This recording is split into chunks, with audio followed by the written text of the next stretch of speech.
everyone, welcome back to Physician in the Kitchen. I'm your host, Dr. Monique, the board certified family physician who you know as the Physician in the Kitchen. My passion is helping people discover, cook, and eat delicious plant-based foods without impacting their hectic schedules, because my mission is to fix America's health one plate at a time. Today, I'm excited to share with you my first time trying a certain recipe. So the other day we went out for dinner at an Indian restaurant, and my dad had a dish that he then asked me, could I recreate it home? So no pressure, right? But no, I'm super excited to try it. The dish is called Chana Masala, and it features chickpeas, which, as you know, if you've been watching my channel long enough, you know that I am a chickpea fiend. So, this was both welcome and a little bit scary. So we'll see how I do. But before we get into that, be sure to click the like button, hit subscribe, and ring the notification bell so that you never miss out on any of our plant-powered content. So this is not my recipe, full disclosure. I found a recipe that looks pretty simple and it takes about 10 minutes to prep, 20 minutes to cook. So this is gonna be one of those easy kind of midweek recipes, or even if you're doing your meal prep, you wanna cook a bunch of this on the weekend or whenever you do your batch cooking. Either way, it's gonna be easy, flavorful, and very filling. I've already prepped my ingredients and my kitchen already smells amazing, and I haven't even turned on the heat yet. So let's take a close-up look at these ingredients, and I want to give a special thank you to Shweta, whose recipe I'm using today. All right, let's check out the all-star lineup of this week's recipes ingredients. We've got our all-star here, 2 cans of rinsed chickpeas, a can of diced tomatoes. We've got some garam masala, which is a mixture of cloves, green cardamom, and cinnamon, some fresh cumin seeds, turmeric and kosher salt, fenugreek leaves, tomato paste, some freshly minced garlic and ginger, and about 2 onions diced. I like to do a little spotlight on this combination called garam masala. It's a combination of the warm spices, as I mentioned, green cardamom, cinnamon, and cloves. And I buy them whole. You can buy them at like an Indian market or a Middle Eastern market.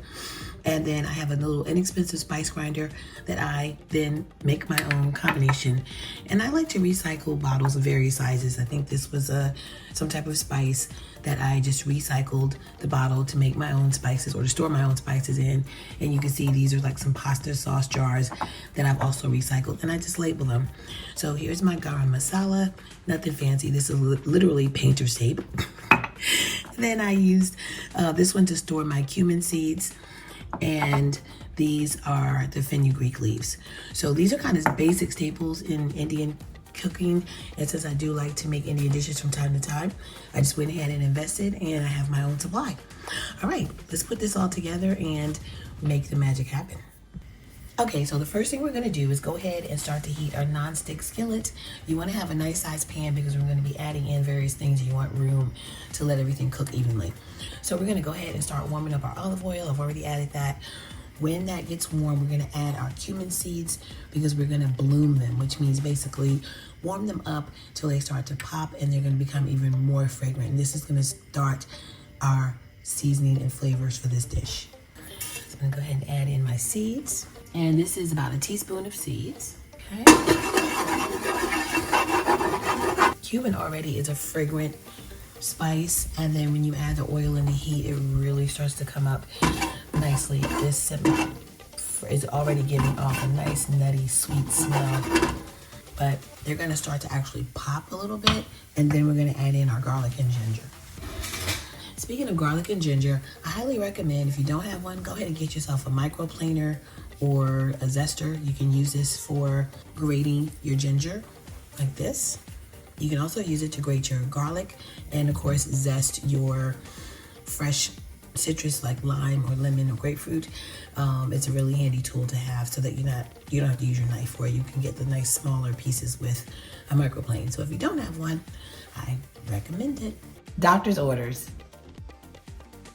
Cumin is used in many cuisines around the world, including Indian, Mexican, North African, Mediterranean, and Middle Eastern.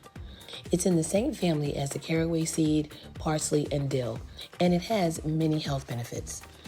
It is a great source of iron, In fact, just 1 teaspoon contains 1.4 milligrams, or almost 20% of the recommended daily allowance for adults. It is also full of antioxidants, which help decrease chronic diseases such as heart disease, cancer, and diabetes. Cumin may also help improve digestion and helps the liver release bile, which in turn helps the body digest fat. Cumin can also help with diabetes and even protect against its long-term effects. More research is needed, but cumin may help improve cholesterol and may help weight loss as well. If you're not using cumin in your recipes, why not? So they're already fragrant, so I'm gonna go ahead and add in my garlic and ginger. Oh my goodness. Oh, there we go. There's the popping. See that? Alright. So we just want this just to start browning. So we're just basically building our flavors here. Hashtag smell-o-vision. I wish I had it. This is looking good. Now we're going to go ahead and add in our onions. Alright. So now we've got onions that are going to release some liquid into this mixture. I think my dad is going to like this. If it tastes as good as it smells, I think he's going to be a happy guy. Onions are starting to soften up. I'm going to add a little more oil. So we're going to make a gravy with our tomatoes and onions, and that's what's going to simmer the chickpeas. That gets added in last. Yes, it's coming together. Onions are getting soft. The smell, combination of the ginger, the garlic, the cumin, the onions. I mean, I can scoop this up with some garlic naan right now. Chana means chickpeas, and masala is a mixture of spices. So basically, we're making a chickpeas and gravy recipe, which can be served over some basmati rice and eaten with garlic naan or roti, and topped with things like jalapeno peppers, lime, cilantro, you name it. All right, so it's been about 5 minutes. We're gonna go ahead and add in our tomatoes.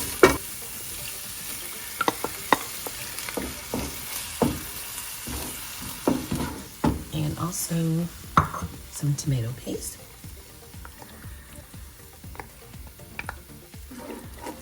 And we're gonna cook this until the water from the tomatoes absorbs and our mixture starts to thicken. We're gonna cook this down for about 5 minutes, and then we're going to add in our garam masala and our salt, and then we'll put it all together with the chickpeas and the fenugreek. All right, there is a party in this pan. It's looking good. It's smelling even better. So I'm actually gonna add a little bit of water to this. I want this to be a nice loose gravy. Sometimes you get canned tomatoes and they may have a little more liquid than others. So you just have to kind of gauge that and play it by ear. Go with your gut and see how you need to tweak a recipe. Because remember, I always say a recipe merely is a really easy checklist of ingredients to prepare and eat. So don't be afraid to experiment and trust your instincts. Give us the taste. And I don't even have all the seasoning in here yet. It's got a nice flavor. Oh, that cumin. That cumin be cumining. So our tomatoes have cooked down. And now it is time to add in our other spices. So we're going to add in the garam masala, the turmeric, and a little bit of salt. I like to start with about half of what the recipe calls for, and then I can always add more as needed. Oh, the garam masala. The turmeric is going to give it this pretty golden color. All right, now we're going to add in our chickpeas, and we're going to add in our fenugreek. And we're going to let this all cook down for about 5 minutes. But I am going to add a little more liquid. Oh, the smell simmer for 5 minutes. Give it some quiet time. We'll be back. All right, it's been about 5 minutes. Let's check out our dish. Oh, I mean, the smell just hits you in the face when you take off the lid. Oh my goodness. This looks and smells like a restaurant, if I do say so myself. But the true test, of course, will be what my dad thinks, right? Let me go ahead and give this a taste. Make sure that my spices are where they need to be. Got a nice little gravy going here. This is gonna go so well over some basmati or brown rice. Now that it's done, we're gonna go ahead and spoon this into a bowl and give it a taste and see if it'll live up to my dad's expectations. No pressure, right? All right, here is the finished product. Let's go ahead and top that with a little bit of cilantro. And we're gonna give it a squeeze of lime juice just to brighten it up. Okay, now for the moment of truth. I'm gonna go ahead and give this a taste. I'm gonna get a little bit of the cilantro, the tomatoes, the onion, and of course the chickpeas. Let's give it a taste.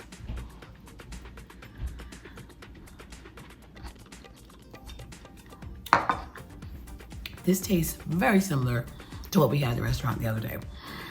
I'm not saying I'm an expert, but this is pretty good. It's so flavorful. I'm getting the fenugreek, I'm getting the garlic, the onions, the cumin, the garam masala. This over some warm rice, some basmati rice with the garlic naan. And this is the makings of a good time.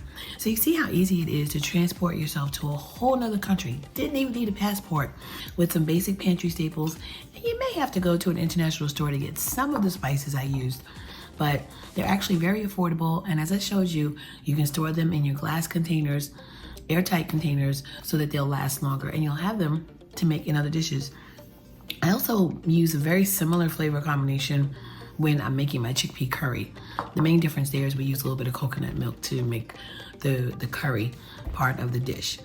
So I hope you have enjoyed this. I know I have. I'm gonna take this to my dad. You guys wish me luck that he likes it.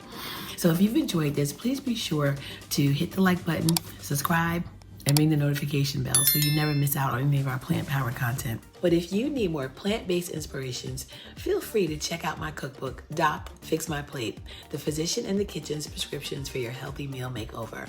Until next time, I'm Dr. Monique telling you to keep it 100. Plant-based, that is. Eat well.